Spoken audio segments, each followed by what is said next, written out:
In 1795, the state of Georgia passed the Yazoo Land Act. This act gave the Yazoo land, which consisted of 35 million acres, now Alabama and Mississippi, to 4 different land speculators for less than 2 cents an acre. However, this later caused issues when it was found that the 3 legislators were bribed to pass the act.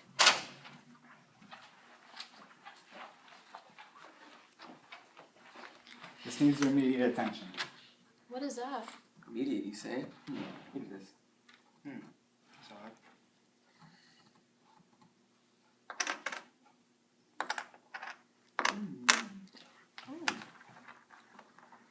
Alright, well, we'll definitely look into this, sir. Thank you. In 1796, after re-election of the legislature, the suspected frauds were removed from office and the newly elected state legislature of Georgia repealed the Land Act. In 1800, John Peck purchased some land that was part of the 1795 grant. While this act was still in progress, Peck sold a part of his obtained land to a man by the name of Robert Fletcher in 1803 for $3,000. Here's the title. It's clean, right? Well, of course. Not lying to me? Duh. Alright, thanks, man. See you. In 1803, Fletcher discovers the land is a part of the Yazoo Land Act and that it had been voided under the 1796 repeal. Fletcher then sues Peck for fraud. You lied to me, huh, man?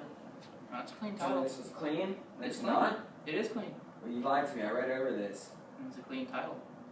Whatever, man. I'll see you in court. In 1810, the case goes to Supreme Court. As for the Honorable Judge Fletcher versus Peck. The court is now in session. Sit. Your Honor, my client would like to make his opening statement. Your Honor, I would like to say that this man over here, Mr. Peck, decided to sell me fraudulent land. I object. My client did no such thing. I didn't. Because the act Defendant, please rise. The courts find the defendant John Peck not guilty. I can't believe this. I'm done. I still get paid, right? Check at the end of the week. Alright, see, you're a way better lawyer than that shit. I tried. Let's get out of here. Nah. Drinks on me? Oh yeah, let's go! Yo, Judge, you in? Alright. When a law is in its nature a contract, when absolute rights are vested under that contract, a repeal of the law cannot divest those rights. Where does that man get his facts from? I mean, doesn't he know that the state legislature repealed that act in 1796? Helps to know your American history, especially when it comes to knowing your rights. Look, man, just read Article 1, Section 10, Clause 1 of the Constitution. No state shall enter into any treaty, alliance, or confederation, grant letters of marque or reprisal, coin money, emit bills of credit, make anything but gold and silver coin a tender in payment of debts, pass any bill of a tender, ex post facto law, or law impairing the obligation of contracts, or grant any title of nobility. Hey, you guys, come take a look at this real quick. I want to ask you something. Doesn't this look retarded to y'all? What is this? This is I don't dumb. know. Why don't you tell us? Right.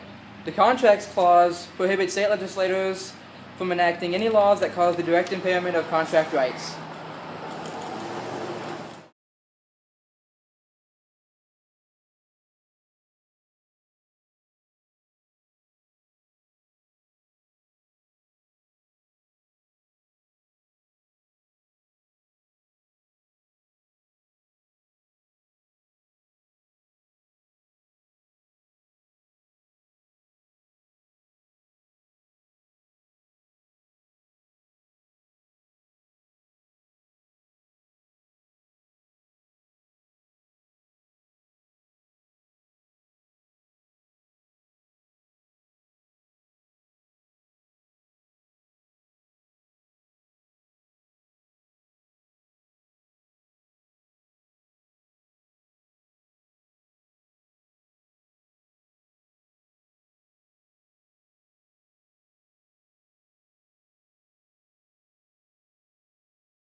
He locked himself out.